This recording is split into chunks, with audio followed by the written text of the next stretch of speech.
सदा पूजनीय लोक और लोकों का रस जानने वाले भगवान बुद्ध, उनके द्वारा उपदेशित सद्धर्म और उन्हीं के द्वारा अनुशासित संसार के प्राणियों के लिए पुण्य का क्षेत्र भिक्षु संघ, इन तीनों रत्नों को वंदन करते हुए, वर्तमान उपस्थित पूजनीय वंदनीय भिक्षु संघ को वंदन करते हुए सभी श्रद्धावान उपासिका बहनों उपासकों के लिए मंगल कामनाएं कि तक्षशिला महाविहार में दूर दराज से पास से भी चलकर आप सभी आए।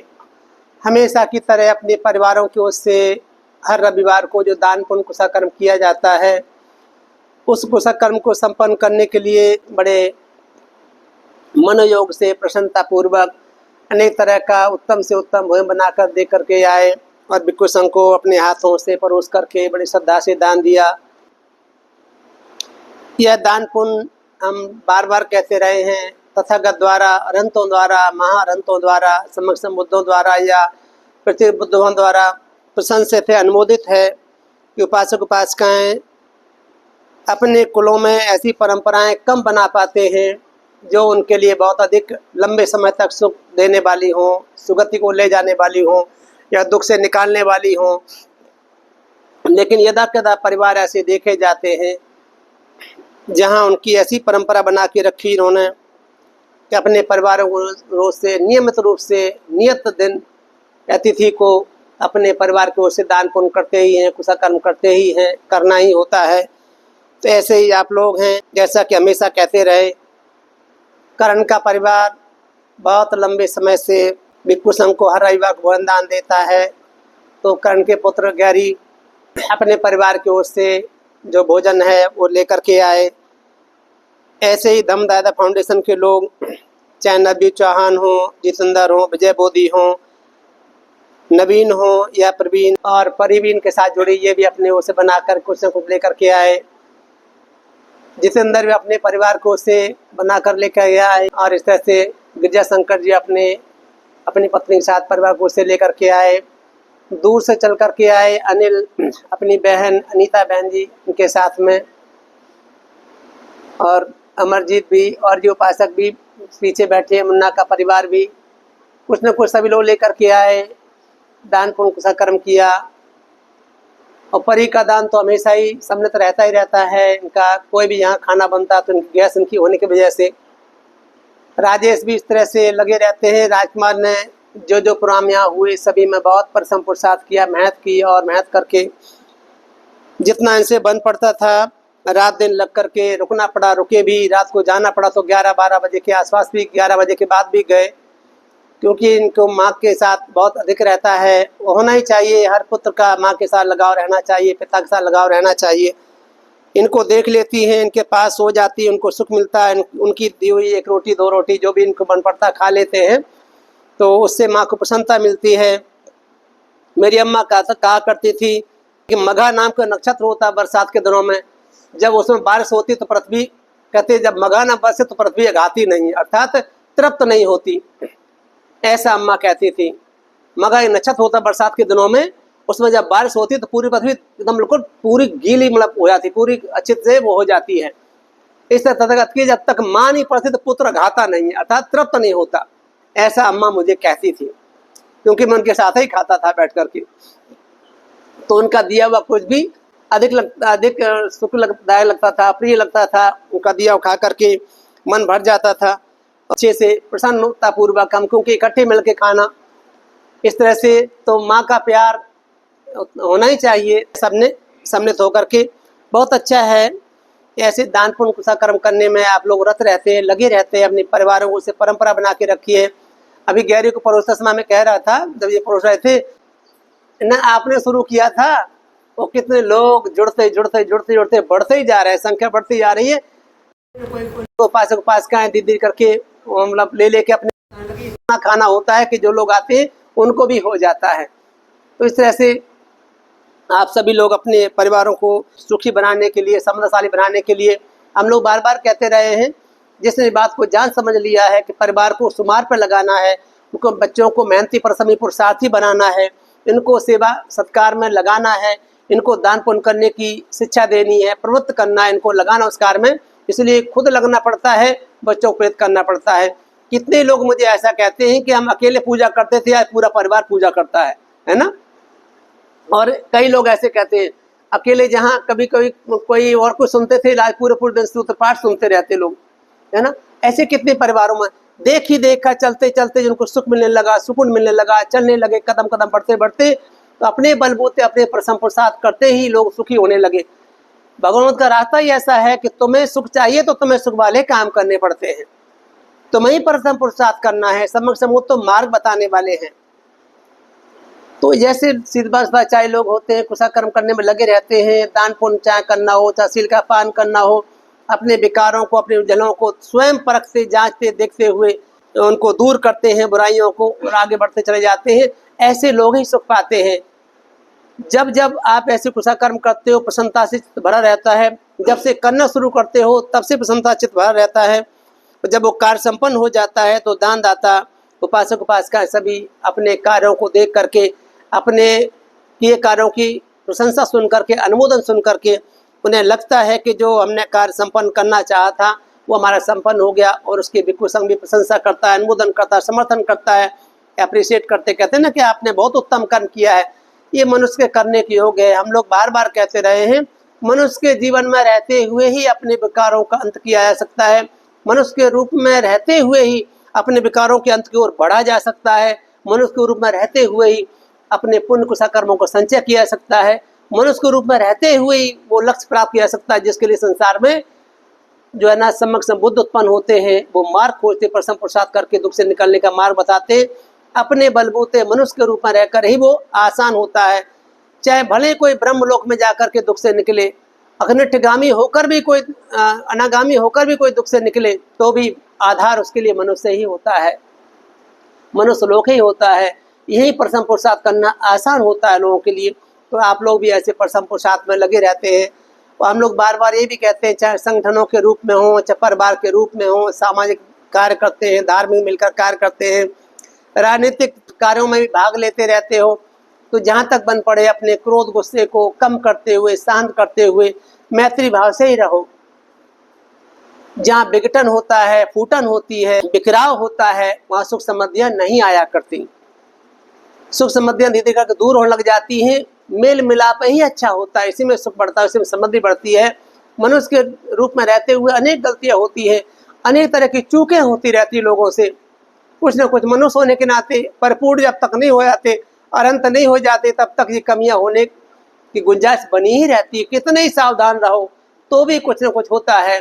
कितने सावधान सो करवट बदलते मच्छर मर ही जाते हैं। ये देखने मिलता ही है ऐसा कुछ न कुछ, जाने अनजाने कुछ न कुछ होता रहता है। इसलिए मिलकर के रहना ही अच्छा होता है, कुशल कर्म करते रहना अच्छा होता है, और श्रद्धा बनाए रखना सम्यक संबुद्धों के प्रति, उनके द्वारा खोजे हुए धर्म के प्रति, उनके द्वारा अनुशासित संघ के प्रति श्रद्धा रखना, क्योंकि यही ऐसा मार्ग है जिस पर चल करके लोगों ने सुख समृद्धि पाई, अपने दुखों का अंत किया है। तो आप लोग भी इन कामों में लगे रहते हो। हम लोग बार बार कहते हैं कि जब जब बहुत बार चर्चाएं हो जाती, क्योंकि लगभग 20 साल इसी कार्य को करते करते होगा, तो 20 साल में घटनाएं रिपीट भी होती हैं, दोहराई भी दी जाती है। तो कुछ न घटनाएं बार बार ऐसे करते समय प्रसंग बस कभी करते हैं, घर परिवारों में कलह हो जाते हैं, खटपट हो जाती, छोटी छोटी बातों को लेकर भी। तो जहाँ तक बन पड़े ऐसा करना ठीक नहीं होता, क्योंकि सम्यक संबुद्ध द्वारा ऐसी कार्य प्रशंसित नहीं है। मिलकर रहना, क्रोध पर काबू करना ही अच्छा तथा बताते हैं। उन्होंने कहा था कि बिच्छू, अगर मनुष्य केवल क्रोध पर ही काबू पा लेता है, अनागामी होने गारंटी मैं लेता हूँ। अगर क्रोध कम कर ले, दूर कर ले, नष्ट कर ले, तो इससे भी अनागामी हो जाता है। कोई लोभ दूर कर ले तो भी अनागामी हो जाता है, और अगर कोई मोह दूर कर ले तो यही अनंत हो जाता है। ऐसा सम्यक संबुद्ध कहते हैं, क्योंकि मोह को अविद्या कहा गया है। तो इन जिनमें जो जो कोशिश कर सकता है, जहाँ जहाँ कोशिश की जा सकती करते रहना चाहिए, मिलकर रहना चाहिए। क्रोध ऐसी चीज है जो आपस में, पति पत्नी में, माता पुत्र में, पिता पुत्र में, या बहन भाइयों में, पति पत्नी में, आपस में, समाज में, दोस्त मित्रों में विघटन पैदा कर देता है। द्वेष, अगर हम किसी में कमी ढूंढने लग जाएं तो कमियां मिलती चली जाती हैं, यह स्वभाव है। पर अगर हम अच्छाई ढूंढ लग जाते हैं तो अच्छाइयाँ मिलती जाती हैं, क्योंकि इसी से श्रद्धा बढ़ती है। श्रद्धालु जो लोग होते हैं हमेशा अच्छाइयाँ ही देखते हैं, उन अच्छाइयों पर चल करके वो दुख से निकल भी जाते हैं। जैसे घटना आती है बुद्ध वचनों, बहुत सारी घटनाएं आई हैं। एक छोटी सी घटना निकाय में आती है, ब्राह्मण संयुक्त करके है संयुक्त निकाय में। उसमें ब्राह्मण संयुक्त शुरू यहीं से होता, धनंजय जो है ना, क्रोध का नाश उससे शुरू होता है। धनंजय नाम की ब्राह्मणी की चर्चा आती है। तो उसमें उन दिनों भगवान बुद्ध बेनुबन कलंदन निवाप जो राजगीर में है, जो पहला भगवान बुद्ध को समक्ष बुद्ध को दान मिला, बिम्बिसार महाराज ने अपना जो बेनुबन था, बम्बू ग्रोव बांस का बगीचा था, जो उनके पिता का भी कौशल नरेश का, वो क्या कहते हैं मगध नरेश का, के पिता का बिम्बिसार का, इस तरह से जो है क्या आ रहा था, बहुत सुंदर बगीचा था। वो कलंदन निवाप इसलिए कहता, गिलहरियां जो उसमें बहुत अधिक रहती थी, गिलहरियों को अभय दान दिया था। गिलहरियां राजा के पास आ जाती थी, कहीं भी घूम फिर कर कैसे चली जाती थी, उसके पास बैठे उसके ऊपर भी कहीं चढ़ जाए तो उसको राजा डांटता या फटकारता या मारता पीटता नहीं था। क्योंकि जब उसका एक बार राजा उस कलंदन निवाप में सो रहा था, बैठा हुआ नींद में, गहरी नींद में सो गया, वहां से कहीं सांप आया, सांप आकर राजा को काट डसना चाहा, गिलहरी इकट्ठी होकर के वहां आई, उसने ऐसा सोच रहा ऐसा किया, सांप को ऐसे को किया कि राजा उठ जाता है। राजा उठ जाने के बाद में फिर देखा करे गिलहरियों ने मुझे बचाया है, अगर गिलहरियां मुझे मेरे पास ना आती, आवाज न करती, उसको सांप को न रोकती, ना उसको ऐसी करती, तो सांप मुझे काट लेता, मैं मर जाता। गिलहरियों ने मेरा उपकार किया मेरे ऊपर, तब से राजा ने उसको अभयदान दे दिया। तो कलंदन निवाप गिलहरियों का रहने का निवास ही बन गया वो। तो राजा कोई भी उसको कष्ट नहीं पहुंचाता था, गिलहरियां खूब घूमती रहती थी। तो बम्बू ग्रोव बांस का बगीचा था, आज भी वहां अनेक तरह के बांस लगे उसमें।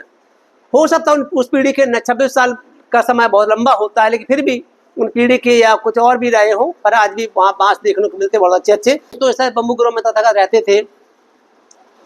वहाँ रहते समय आनंद बनते जो तथागत के परिचारक हैं, उनकी सेवा करने वाले हैं, पर्सनल अटेंडेंट हैं, जो कहते थे आप, उनकी सेवा में 25 साल तक लगातार उनकी संघाटी पात को धारण करने वाले हुए। संसार में ऐसे कुल पुत्रों का उत्पन्न होना बड़ा दुर्लभ होता है। आनंद जैसे सेवा हर सम्मुख से मुझे कोई न कोई ऐसा होता ही होता है, लेकिन बहुत पारमी पूरी करनी पड़े, उसको भी 1 लाख कल्पों से ये कुशल कर्म करने ही पड़ते हैं, तब कहीं कोई ऐसा बन पाता है। 1 लाख कल्प की पारमी भी बहुत होती है, पुण्य कर्म भी बहुत होते हैं। वो व्यक्ति दुख से वापस निकल जाता है। तो उन्होंने अपना पातचीवा धारण किया और राजगीर में विचरण करने के लिए निकल जाते हैं। विचरण करते हैं, करने करके और अब उसमें कहते उसमें बिहार में आ जाते हैं। आकर के उन्हीं दिनों जब भिक्षु संघ विचरण कर रहा होता है, ऐसे गांव गलियों में घूमता है, तो इस तरह से ये श्रद्धा उत्पन्न हो जाती भिक्षुओं को देख करके, समक्ष बुद्ध के प्रति भिक्षुओं को देख करके। धनंजय नाम की ब्राह्मणी है, तो उसके मन में बहुत श्रद्धा उत्पन्न हुई, समक्ष बुद्ध को सुन लिया उसने, उनके उपदेशों को सुना, सुनने के बाद में श्रद्धालु बन जाती है। कभी कभी घर में देखने को मिलता है, ऐसे पड़ोस में ही बैठे हैं कुछ लोग आपके, पूरा घर दूसरे बार पर है लेकिन परी इस मार्ग पर है, घर में और कोई नहीं मानता, इनकी माता हो, इनके पिता हो, इसमें कोई निंदा वाली बात नहीं, लेकिन उनकी श्रद्धा काम में है, काम करने में लगे रहती है, घर परिवार समझ लगी रहती है। इनकी भाभी है, इनका भाई है, उनके बच्चे भी हैं 2, लेकिन इनकी श्रद्धा इधर रहती ज्यादा। अन्य लोग अपने पाठ पूट करके अपना और जो भी उनको लगता है अपना कर लेते हैं, कोई नहीं करते, इस तरह से कोई सत्संग सुन लेता, कुछ न कुछ है, लेकिन इनका स्वभाव इस तरह का है। तो ये भिक्षु संघ पर श्रद्धालु रहकर तथा शिक्षा को पसंद करती है, तो उसमें रहती है। ऐसे घर में कोई ऐसी वो ब्राह्मणी होती है, तो वो तथा पर श्रद्धालु होती है, और जब जानते जब कोई बात रट जाती है, जब कोई बात याद आ जाती है, जैसे देखना ना यहाँ पंजाब में देखने को मिलता है, वाहेगुरु वाहेगुरु निकल जाते हैं मुँह से ना, ऐसे निकल जाता ना। तो ऐसे ही करके तथागत के समय ये तो चीज़ें बाद में शुरू हुई ना, ये अभी पैदा हुई, मुश्किल से 500-600 साल या 300-350 साल हुए। तो उन दिनों उपासक उपासिकाओं में एक मंत्र की तरह ये चलता रहता था, याद रहता था, नमो तस् भगवतो रहतो सम्मा सम्बुद्धस्। उन अनंत सम्यक सम्बुद्ध को जो विकार मुक्त हैं, राग द्वेष मोह से मुक्त हैं, अंतिम देहधारी हैं, फुल्ली एनलाइटेंड हैं, उनको हम नमस्कार करते हैं। वो कोई भी हो सकता है, तो वर्तमान में सम्यक सम्बुद्ध, गौतम सम्यक सम्बुद्ध होते, श्रद्धा पैदा करके ऐसे बोलते रहते, जबान पर चढ़ जाता है ना लोगों के, कांटा भी चुभ जाए तो भी लोग जो रटा होता वही बोल देते, श्रद्धा किसी का ना ऐसे बोल देते। तो वो भी महिला तथागत के भाव को समझती, तथागत के बल को समझती, तथागत के प्रति श्रद्धालु है, जानती है, कि इस महापुरुष की के प्रति श्रद्धा भी रख ली तो दुर्गति नहीं होगी, सुगति ही मिलेगी, ऐसा सोच करके वो और हमेशा ऐसी काम में लगी, कुछ भी हो जाए वो ये रटती बोलती रहती है। घर परिवार ऐसा है, वो ब्राह्मण कुल है तो ब्राह्मण तो मानता नहीं, अपने शिल्प को मानता है, अपने अपने संस्कारों के साथ चलता रहता है, ब्राह्मण ग्रंथों में श्रद्धा रखता है, ब्राह्मणों की पूजा करता है, ब्रह्माओं की पूजा करता है, इसमें लगा रहता है। इधर जो है ना ये ब्राह्मणी जैसे कोई किसी तरह खाना परोस रही होती है उसको, अपने पति को, भारद्वाज नाम का ब्राह्मण है, भारद्वाज को खाना परोस रहे होते, उसका पैर डगमगा जाता है, हिलडुल जाता है। ये शरीर ऐसा ही है, चलते फिरते भी हम कितने का है आराम ध्यान से आना ध्यान तो भी हिलडुल हो जाता है कुछ ना कुछ, उसका पैर आगे पीछे हो जाता है कुछ ऐसा, तो एकदम से जैसे उसका पैर ऐसा मुड़ता है या कुछ डगमगा जाती है, एकदम बोल देती है नमो तस् भगवतो सम्मा सम्बुद्ध, 3 बार बोल देती है। 3 बार बोला, वो खाना खाने बैठा था, खाना उसको लेके जा रही थी, एकदम से बोल पड़ता है वो, अरे मतमुंडे का नाम लेती रहती, कहाँ कहाँ ऐसे लोगों का वो बोल पड़ता है ब्राह्मण है, ऐसे लोगों का श्रद्धा रखती है, हमेशा ऐसे जब देखो उसका नाम रखती बोलती रहती है, ऐसे करके वो ब्राह्मण बोला मैं भी देख लेता हूँ तेरे, अभी तेरे जो है शास्त्रा से जाके बाद रोकता हूँ, श्रमण गौतम से जाके बाद रोकता हूँ उनका, अर्थात मैं बात करूंगा उनसे, धर्म चर्चा शास्त्रार्थ करूंगा, जा करके देखता हूँ उनका सिद्धांत उनको गोपराध करके आऊंगा, ऐसा मन में सोचता है, बोलता है। पत्नी है, पति का भला भी चाहती है, सुख समृद्धि भी चाहती है, तरीके होते लोगों के अपने पति को, अपने पुत्र को, अपनी पुत्री को, अपनी पत्नी को रास्ते पर लगाने के लिए, तो किस तरह से संपर्क तो हो जाए, चले तो जाए, कुछ सप्ताह के बाद समझ में आ जाए, खाने पड़ जाए ना, ऐसा सोच करके वो बोलती है स्वामी ब्राह्मण, मुझे नहीं लगता श्रमण ब्राह्मणों में, मार ब्रह्माओं में किसी में इतनी सामर्थ्य है कि समग्र संबुद्ध से उन अनुपम शास्त्रा से बाध रोप सके, उन्हें प्रयास कर सके, बाध रोपने में कोई सक्षम नहीं, फिर भी तुम चाहते हो तो अपने मन की निकाल लो जा करके, ऐसे वो अपने पति से बोलती है। ब्राह्मण भी अभिमान में चूर है कि मैं बड़ा ग्रंथों का पाठ करता हूँ, प्रसिद्ध हूँ, और अधिक जो हमारे जो ग्रंथ उनको मैंने रट रखा है, जानकारी प्राप्त कर रखी है, अभी जाकर श्रमण गौतम को प्राप्त कर दूंगा या उनको शिष्य बना लूंगा या उनको बाद में हरा दूंगा, ऐसा सोच करके उनके पास चला जाता है। सम्मत बुद्धों का अपना बल होता है, इसलिए पारी पूरी की होती है। सिर्फ सजे हुए ताज को भी वो सिर कटवा के दान करने वाले होते हैं, इतना पर संपुष्टात करने वाले, कोई अंग प्रत्यंग ऐसा नहीं जिसकी जरूरत पड़ जाए किसी प्राणी को वो देने में सब चाहें, संकोच करें, कोई संपत्ति उनके पास ऐसी नहीं होती जिसका वो त्याग न कर देते हो। कठिनाई से त्यागने वाली चीजें भी त्याग देते हैं, जीवन को भी त्याग देते हैं, इसलिए उन्हें पारी पूरी की होती है, इसलिए उनको सम्यक संबुद्ध बनना होता है, बनते हैं। इस तरह से उनका भी रहता है, तो उनके सामने जाकर कोई जाए इतना वैसे हो जाए ये संभव नहीं होता। जैसे ही जाता है उनका रूप वैभव देखता है, उनके स्वभाव प्रवृत्ति को देखता है, चेहरे को, तो जैसे कुशल से पूछ करके बैठ जाता है, बोलता है गाथा में बोलता है भगवान बुद्ध को, किंसु छेत्वा सुखं सेति किंसु छेत्वा न सोचति किसस्य धम्मस्य बदंग रोचेसी गौतम। हे गौतम, किसका छेदन भेदन करके, किसको नष्ट करके कोई व्यक्ति सुख से सोता है, किसका वध करके पश्चाताप नहीं होता। हे गौतम, मैं तुमसे पूछता हूं कि किसका वध कर, किसकी हत्या करके, किसको नष्ट करके व्यक्ति सुख से सोता है। भगवान बुद्ध बोलते उस ब्राह्मण को गाथा में ही, कोदंग छेत्वा सुखं सोति कोदंग सेति कोदंग चेत्वा न सोचति कोदस्य विषमूलस्य मधुरगस्य ब्राह्मण बदंगरिया प्रशंसन्ति तंग छेत्वा न सोचति। तथागत ने कहा कि कोदंग छेत्वा सुखं सेति, क्रोध रूपी जो चीज है ना, क्रोध को नष्ट करके व्यक्ति सुख से सोता है। क्रोध करने वाला व्यक्ति चैन से नहीं सो पाता, क्रोध में उल्टा पुल्टा बोल देता, पत्नी से बोल दे तो भी करोड़ बदलता रहता है, पति से बोल दे पत्नी तो भी करोड़ बदलती रहती, माता पिता से बोल हो जाए, दोस्त मित्रों से मन मिटा हो जाए, कोई क्रोध में बोल जाए, नींद ने सुख से नहीं सो पाता, क्योंकि इतने प्रियों को ऐसा बोल देता है, उससे रहा नहीं जाता। मैंने इतने लंबे समय का या थोड़े समय का भी संबंध था हमारा, हमने एक क्रोध में आकर के ऐसा बोल दिया, हमारी मैत्री, हमारा जो है ना क्या कहते हैं संबंध विच्छेद न हो जाए, कहीं टूट न जाए, कट न, दुखी होते हैं, कि ऐसा ना हो जाए, ऐसा सोच कर कहते हैं कि क्रोधं छित्त्वा न शोचति।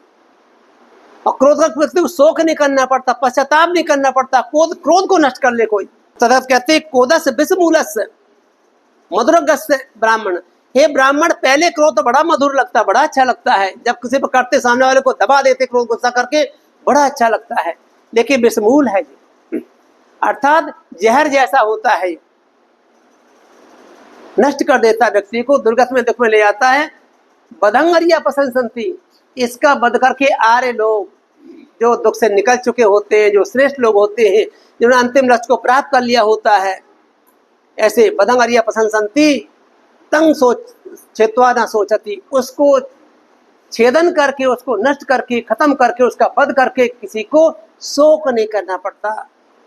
इतना सुना उस ब्राह्मण ने, वो तो कुछ और ही सोचने समझ नहीं आया था कि पता नहीं क्या ब्राह्मण श्रीमन गौतम जवाब देंगे, लेकिन इतना सुनता है कि तो क्रोध में ही आया था बेचारा, तो व्याकुल बेचैन होकर के आया था, पत्नी से भी उल्टा सीधा बोल के आया था, मतलब तो ऐसा जब बोल दिया तो उस क्रोध में ही आया था ऐसे करके। तो वो समझता करे क्रोध में आकर के मेरे पत्नी को ही बोला। वो जैसे श्रीमन गौतम कहते हैं क्रोध करने वाला सुख से नहीं सो सकता, जो क्रोध की हत्या कर देता, नष्ट कर देता है, वो सुख से सोता है। पहले पहले अच्छा लगा कि मैंने पत्नी को चुप करा दिया, वो चुप होगी बेचारी डर की वजह से, तब उस वक्त तो मुझे अच्छा लगा, लेकिन इसका फल कितना दुखदायी है, क्योंकि ऐसा व्यक्ति सुख से नहीं सो सकता, व्याकुल बेचैन नहीं रहता है। मेरे भरोसे आई है, उस सही बात का मूल्यांकन किया ही नहीं हमने कि वो ऐसा कहती तो आखिर क्यों कहती है। उनके गुणों का, जिनका गुणों का स्मरण करते उन गुणों को जाना भी नहीं, मैंने परखा भी नहीं, उनसे मिला भी नहीं कि सचमुच तो ठीक नहीं करती वो, ऐसे अनंत को राग दोष मोह से मुक्त व्यक्ति है, उसको नमस्कार प्रणाम करती है, उसकी वंदना करती है, बंधन करती है, तो कहीं गलत करती है कि ठीक करती है, इसका मूल्यांकन चिंतन मंथन भी नहीं किया। फिर मैंने उसको बोल दिया तो पश्चाताप उत्पन्न होगा उसको, तो वो कहता है अरे सुख से नहीं सो सकता ऐसा। और पहले पहले अच्छा लगता है, लेकिन बाद में सचमुच विषमूल ही होता है, दुख की तरफ दुर्गति पर लेके जाने वाला होता है। तो इसका वध करके आर्य लोग, आर्य जो होते हैं वो प्रशंसा ही करते हैं। बदंगरिया प्रशंसन्ति, आर्य लोग इसकी प्रशंसा, आर्य वो नहीं जिन आर्यों की इतिहास में चर्चा की गई है। भगवान बुद्ध के सामने तो आर्य अलग तरह के होते हैं। एक दर्शन आर्य होता है, एक आचार आर्य होता है, एक लिंग आर्य होता है, एक पटभेद आर्य होता है। आर्य 4 तरह के बुद्ध वचनों में आए हैं। हमारे साथ भी कभी कभी पंगा लेते रहते लोग, क्योंकि न जाने वैसे मैं कुछ ऐसी बात छेड़ देता हूँ, अपनी ओर से नहीं छेड़ता, बुद्ध वचनों की बात कह देता हूँ, तो भी कभी कभी लोग ना समझने के बाद प्रज्ञा बोधि ऐसे कहता है या प्रज्ञा बोधि वैसे कहता है, इसलिए मैं कभी कभी प्रसंगबद्ध इनको रिपीट कर दोहरा देता हूँ कि आप आर्य जो मैं कहता हूँ तो वो आर्य किसके लिए तथागत ने कहा है। एक होता है दर्शन आर्यो, यानी कि देखने में बड़ा सुंदर होता, भद्र होता है, बड़ा अच्छा। गधे का बच्चा भी कभी कभी बहुत सुंदर लगता है, सुअर का बच्चा भी कभी बहुत सुंदर लगता है ना, किसी उम्र में लगता है लगता। दर्शन आर्य, कोई बैल हो, कोई भैंसा, गाय, कुत्ता, कुछ भी देखने में बड़ा सुंदर लगता है, बड़ा प्रिय लगता है, अच्छा लगता है, वो दर्शन आर्य है, देखने में अच्छा लगता है, बहुत शांत है, कुछ भी लगता है ऐसा नहीं परेशान करता है। एक होता है आचार आर्य, देखने में सुंदर ना हो लेकिन उसका आचरण बहुत अच्छा होता है, उसका आचरण बहुत भद्र होता, बहुत सुंदर होता, बहुत प्रियकर होता, देखने में होता। एक होता लिंग आर्य, लिंग आर्य मतलब ऐसा जो रूप बना के रखता है, ऐसा आर्य जैसा था, श्रेष्ठ लोग हो जाता है, आर्य मतलब श्रेष्ठ उत्तम, उनके ऐसा रूप बना के रखता है, कपड़े पहन लिए साधु सन्यासी, तो लोग साधु समझते हैं, अंदर क्या है तो नहीं पता। किसी का रूप अच्छा लगता है तो दर्शन अच्छा लगता है, किसी का आचरण अच्छा लगता है तो उससे अच्छा समझ लेते भद्र है। कोई ऊपर से दिखाई देता तो हाथ जोड़े लेते हैं, चाहे जैसा हो, क्योंकि वो दर्शन, वो कहते हैं वो जो है ना लिंग आर्य, यानी कि उसके बाहरी जो प्रकटीकरण है, जो बाहरी रूप है, वो आर्य यानी त्यागियों जैसा दिखता है, श्रेष्ठ लोगों जैसा दिखता है, साधु सन्यास जैसा दिखता है, इसलिए ऐसे लोग हाथ जोड़ कर लेते हैं वैसे। एक होता पटभेद आर्य, ये पटभेद आर्य है, यही श्रेष्ठ है, अर्थात वो विमुक्त व्यक्ति होता है, रागद्वेष मोह से मुक्त होता, अरंत होता है, निब्बान का साक्षात्कार करने वाले इसी जीवन में होता है, उसको कहते हैं पटभेद आर्य। उन्हें पटवेदन के आधार पर खुद दुख से निकला होता है, उस अंतिम लक्ष्य को प्राप्त कर लिया होता है, अंतिम देहधारी होता है, करने योग्य कार्य कर चुका होता है, आय करने के लिए कुछ शेष रह नहीं जाता, इसको कहते हैं पटभेद आर्य। यही तथागत द्वारा प्रशंसित है। आर्य लेकिन ये जो है ना, यही सचमुच आर्य है, क्योंकि इससे गलतियां नहीं हो सकती, गलतियों से परे होता ही। तो बदंग अरिया पसंद ऐसे आर्य लोग अर्थात दुख मुक्त लोग, जिन्होंने राग द्वेष मोह का अंत कर लिया है, जो तृष्णा का अंत कर लिया है, भवचक्र का अंत कर लिया है, आश्रम को नष्ट कर लिया है, कुछ और को नष्ट करने के लिए नहीं रह गया है, जिसको नष्ट करने के लिए, जिसका करने के लिए दोबारा आना पड़े संसार में, ऐसे लोगों द्वारा ये प्रशंसित है। अर्थात इसका वध, क्रोध का वध, उसकी हत्या, उसका नष्ट करना, उसको रोक देना, विनाश कर देना उसका, ऐसे लोगों ने प्रशंसित है। तंग सोच चेतवा न सो जाती, उसको सबके छेदन भेदन करके शोक नहीं करना पड़ता, पश्चाताप नहीं करना पड़ता। इतना सुना तो कहता है वो भारद्वाज ब्राह्मण, अद्भुत है, आश्चर्य है, हे गौतम, बहुत उत्तम कहा। जैसे कोई ढके को उघाड़ दे, ढका हुआ हो उसको खोल दे, ऐसे करके, है ना, भटके को रास्ता दिखा दे, अंधकार में दीपक ले खड़ा हो जाए, जैसे आंख वाले रास्ता देख सके, ऐसे हे श्रमण गौतम, आपने अनेक तरह धर्म का उपदेश कर दिया, प्रकाशित कर दिया। हे गौतम, मैं आपकी शरण जाता हूँ, आपके धर्म की शरण जाता हूँ, आपके उपदेश संघ की शरण जाता हूँ। हे तथागत, अगर आपकी अनुकंपा हो तो मैं आपसे प्रवज्ञा लेना चाहता हूँ, क्षमता लेना चाहता हूँ, आपके अनुशासन में मुझे प्रवज्ञा मिले, मुझे उपक्षमता मिले। ऐसा करके वो ब्राह्मण, धनंजय ब्राह्मणी का पति, ऐसे करके याचना करता है भारद्वाज नाम का ब्राह्मण, और तथागत अनुकंपा करते हुए उसको प्रवज्ञा देते हैं, क्षमता देते हैं।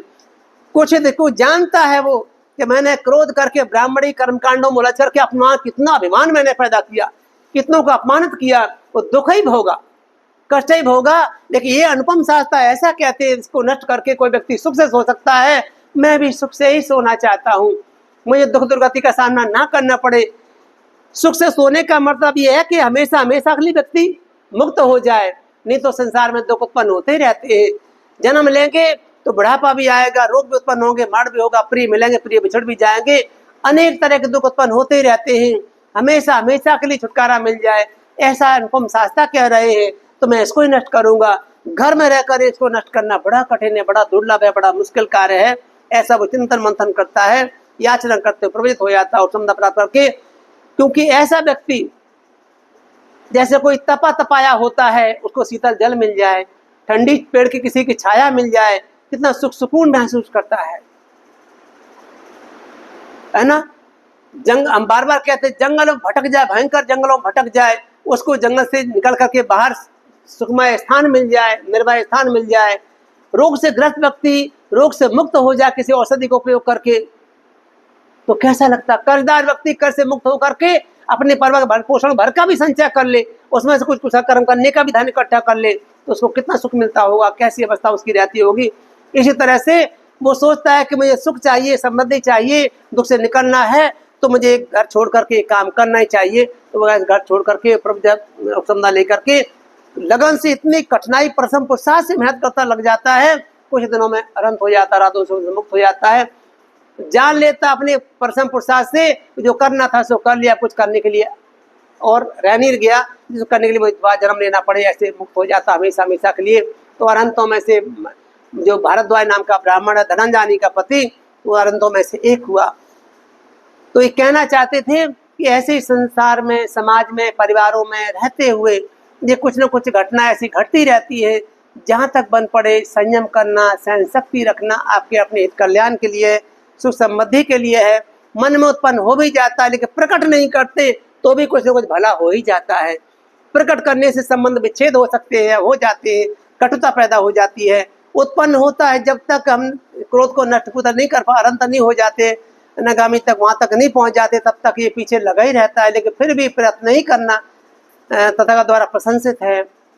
और हम लोग भी जानते समझते हैं कि जितना कम से कम किया जाए उतने उतना सुख समृद्धि कार्ड बनता है, उतने सुख समाज में जब सम्मान का भी कार्ड बन जाता है। घर परिवार में एकता बनाए रखते लोग, मिलजुल के परिवार बना रहता है, दोस्त मित्री लंबे समय दोस्ती मैत्री चलती रहती है। तो आप लोग भी जहाँ तक बन पड़े दान पुण्य तो करते ही हो, शील का पालन तो करते ही हो, बड़े बड़े कार्य तो करते ही हो। अभी सामने शिविर, अनागारी का शिविर किया गया, उसमें भी उपासक उपासिकाओं ने बहुत परिश्रम पुरुषार्थ से दान पुण्य किया, सेवा की। यहीं पड़े रहकर भी तो आ जाके घर के भी काम करना, यहाँ भी काम करना, ऐसे करते रहे, चलते रहे, ये भी कर्म किया। बाद में जो पूजनीय वंदनीय भिक्खु संघ थाईलैंड से आया, नवजीत चौहान दमदाद फाउंडेशन के माध्यम से, उनकी भी सेवा सत्कार की, भाग दौड़ जितनी की, जिससे जो बन पड़ा लोगों ने वो किया। लुधियाना के लोगों ने या पंजाब के लोगों ने दान पुण्य भी किया, सेवा सत्कार किया, उनके साथ पैदल चल के भी देखा, जो देने योग्य था वो यथा परिस्थितियों बस वो दान पुण्य सकर्म भी किया, सबने मिल करके ऐसे बड़े बड़े कार्य संपन्न किए। ये आप लोगों के बस की बात है, श्रद्धालुओं लोगों के बस की बात है, वही कार्य कर सकते हैं। वही इस बात को समझते हैं कि मेरे करने योग्य है, हमें ये रास्ता मिल गया है, मुश्किलों से मिला, कठिनाइयों से मिला, लंबे समय के बाद क्यों ना मिला हो, लेकिन मिल गया है तो भी ठीक है। झाड़ झंकार भी बहुत निकल आते जिस रास्ते पर चला नहीं जाता। कभी कभी कोई भी रास्ता ऐसा हो जिस पर चलना बंद हो जाए तो झाड़ झंकार निकल आते, पेड़ पौधे निकल आते हैं, ये देखने को मिलता है कुछ ना कुछ। लेकिन फिर भी कोई परिश्रम पुरुषार्थ करता है, कोई व्यक्ति उन झाड़ झंकारों को काटने का काम करता है, पूरे नहीं काट पाता, कुछ न कुछ निकलने भर की झुक झुका करके, टेढ़े मेढ़े होकर के भी निकलने की राह बन जाए या रास्ता बन जाए, तो भी लोग मंजिल की इच्छा रखने वाले उस जंजाल कहते जंगल को, अरण्य को पार करने की इच्छा रखने वाले लोग झुक झुका करके, टेढ़े मेढ़े होकर के, बच्चे सिकुड़ते संभालते निकल ही जाते हैं। ऐसे ही आपके ऊपर भी एक समाज में अनुकंप करने वाला व्यक्ति हुआ, जिसको आप हम सभी लोग जानते ही हो। बाबा साहब ने झाड़ झंकार काटने का बड़ा काम किया है। ये अपने अपने रास्ते में कुछ कांटे खूब रह गए, वो तो रह गए हैं, वो तो खुद ही साफ करने पड़ेंगे, लेकिन फिर भी कुछ ना कुछ झाड़ झंकार काटने का रास्ता किया है, साफ किया है, जिसपे बहुत सारे जाले जूले लग गए थे, या घर तो वही था, मंजिल तो वही थी, लेकिन फिर भी झाड़ झंकार निकल आए थे। उन झाड़ झंकारों को बाबा साहब ने काटे काम किया कि तुम्हारा रास्ता यही है, इस पे चलकर तुम मंजिल प्राप्त करोगे, यही तुम्हारी मंजिल है, तुम इस पे चलने का प्रयत्न करना चाहिए। जो करने योग्य था वो मैंने किया है, जो मेरे बस का था वो मैंने आपको रास्ता दिखा दिया है, खुद चल के देखा है, परिस्थितियां देश की हमने आपके अनुकूल समाधान रूप से बनाई हैं। अब तुम्हारे ऊपर है कि तुम कितना चल पाते हो। छोटे छोटे कांटे चुभेंगे भी, उलझ जाओगे उनमें तो पीछे ही रह जाओगे, और कांटों से अपना को बचाते, सुलझाते, सिकुड़ते, संभालते अपनी मंजिल तक चले जाओगे तो तुम्हें मंजिल मिल जाएगी। वो घर तो जहाँ का जैसा था वैसा ही है, निब्बान में कोई कमी नहीं है। निब्बान रूपी जो स्थान है, निब्बान रूपी जगह है, उसमें कोई कमी नहीं है। वो तो ज्यों का त्यों जहाँ का तहाँ है, लेकिन उस तक पहुँचने के लिए जो झाड़ झंकार थे, वो जो प्रशस्त करने का मार्ग था वो करने वाले कर जाते हैं।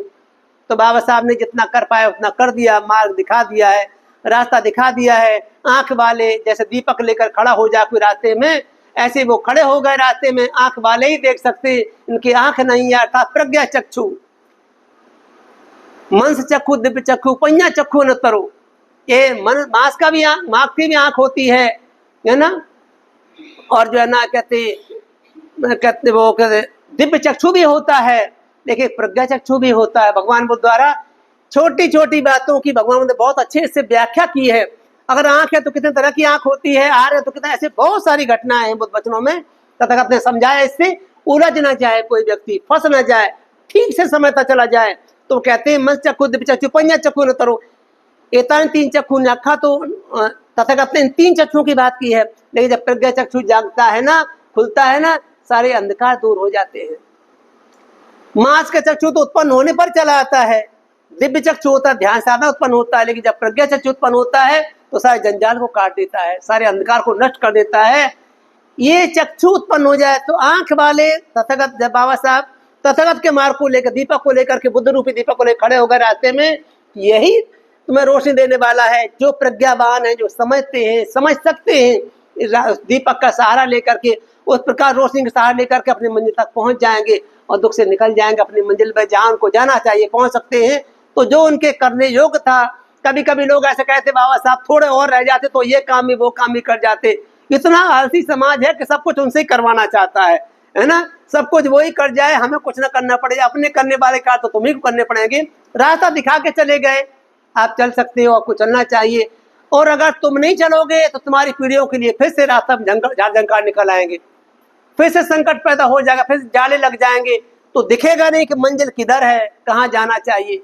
इसलिए चलते ही रहना है, मार्ग पर चलोगे, तुम कुशल कर्म करोगे, तुम्हारे बच्चे करने लग जाएंगे, उनके बच्चे करने लग जाएंगे। कुछ पीढ़ियों में चलते चलते रास्ते मैंने देखा है, बहुत जगह देखा है, बड़ी बड़ी दूब घास निकली होती है, चलते चलते बार बार जाते हैं, दूब घास कट जाती है, पैर के निशान बन जाते हैं, पगडंडी बन जाती है, और लोग निकल के पहुंच जाते हैं। और समाज में ऐसे भी देखने को मिलता है जो कंकड़ पत्थर पड़े होते हैं, हटाने वाले भी मिल जाते हैं। दीदी का कंकड़ पत्थर पड़े हैं तो समझदार व्यक्ति ऐसे किनारे पकड़ देता है, कोई लांग के निकल जाता है, कोई हटा के भी निकल जाता है, जिससे आने वाले को ठोकर न लग जाए। ऐसे बीच बीच में और आते जाएंगे, लेकिन चलोगे तो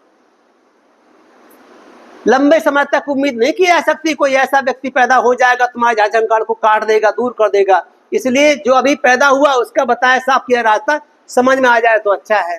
समझ लेना चाहिए समाज को, समझ इस भारतवासियों को सबको समझ लेना चाहिए। किसी एक के दो के लिए नहीं है, किसी जाति कुल संप्रदाय के लिए नहीं है, सबके लिए है। दुख से निकलना हर व्यक्ति को खुद ही प्रयत्न करना पड़ता है। और जो सभी लोग दुख से निकलने के लिए एक पैरों पर खड़े रहते हैं, सब दुख से निकलने के लिए तमाम तरह के कर्मकांड करते रहते हैं। दुख से निकलने के लिए ही लोग अनेक तरह के परिश्रम पुरुषार्थ यहाँ वहाँ घूमते रहते, तपस्या में लगे रहते, दान पुण्य में लगे रहते, पहाड़ों आदि पर घूम करके कहीं सुख संपत्ति प्राप्त करना चाहते, निकलना चाहते। आज भी कितने लोग नंगे पैरों होकर के, एक पैरों पर खड़े होकर के, उल्टे लटक करके और कुछ तमाम तरह के जो ना कार्य करके एक ही उद्देश्य उनका भी कि सुख मिल जाए, सुख मिल जाए, सुगति मिल जाए, दुख से छुटकारा मिल जाए।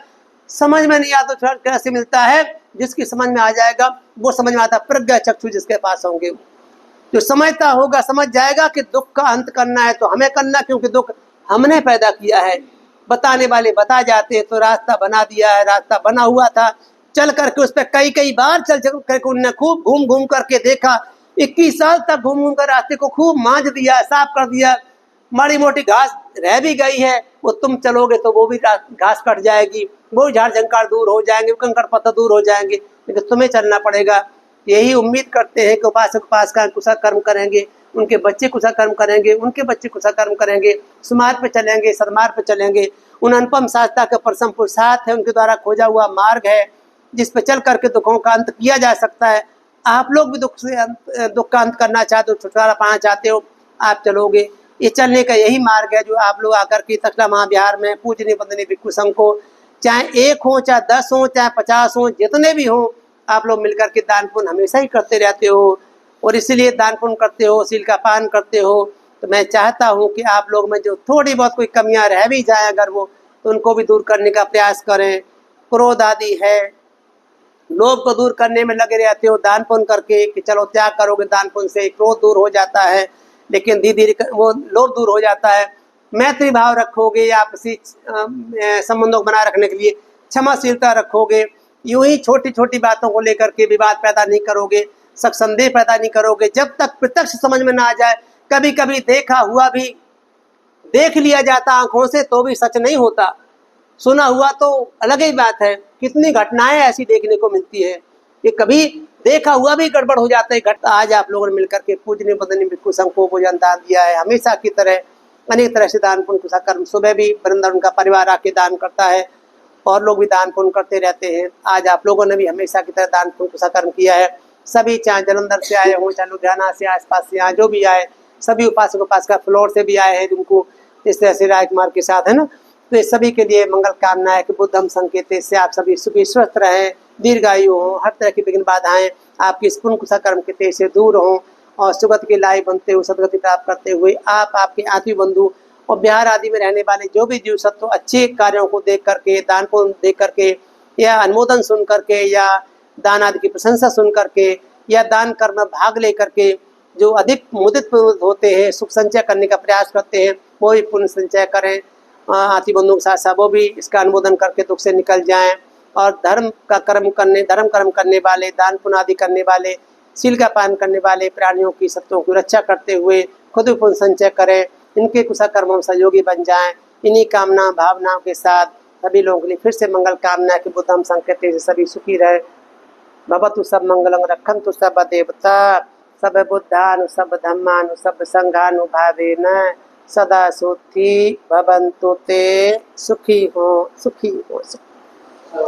थोड़ा सा अनुमोदन करेंगे आशीर्वाद के रूप में आप। नमो तस् भगवतो अरहतो सम्मा सम्बुद्धस्स। नमो तस् भगवतो अरहतो सम्मा सम्बुद्धस्स। नमो तस् भगवतो अरहतो सम्मा सम्बुद्धस्स। नमो तस् भगवतो अरहतो सम्मा सम्बुद्धस्स तन्हंकरो महावीरो मेधंकरो महायशो शरणं करो लोकहितो दीपंकरो ज्योतिंधरो कौंडन्यो जनपमुखो मंगलो पुरुषा सभो सुमनो सुमनो धीरो रेवतो रतिवर्धिनो शोभतो गुण संपन्नो अनुमदस्सी जनोत्तमो पदमो लोकपज्योतो नारदो बरसारथि पदमोत्तरो सत्थसारो सुमेधो अग्गपुग्गलो सुजातो सर्वलोकज्ञोऽपि यदस्सी नरासभो अर्थदस्सी कारुणिको धम्मदस्सी तमोनुदो सिद्धर्थो असमो लोके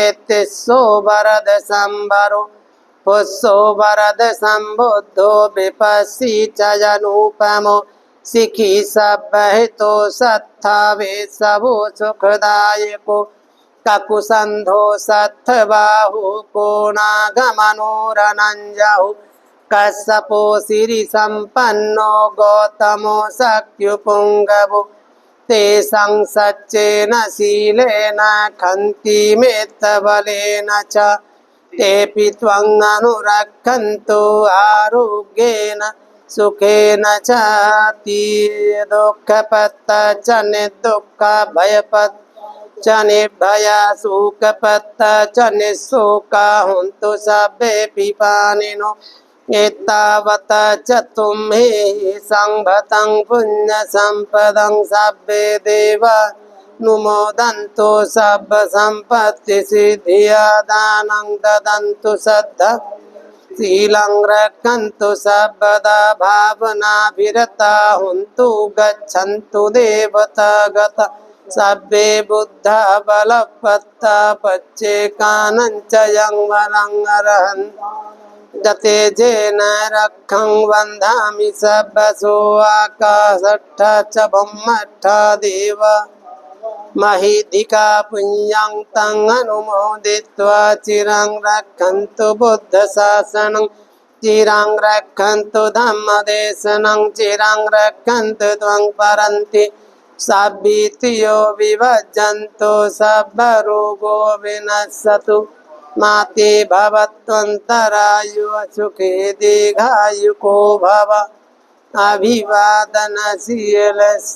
नित्यं वद्धापचायिनो चत्तारो धम्मा वर्धन्ति आयुवन्नो सुखं वलन्ति। पिता को काम करते से सभी संकल्प पूरे हो, सभी सत्य निधन करे, सभी सुखी हो जाए, दुख का निरोगा निब्बान पचया हो तो सब ही यात्री भी आचला सुखी मंगल हो, आचला सुखी सब है, सभी सब हो, खूब मंगल, आचला सुखी सब।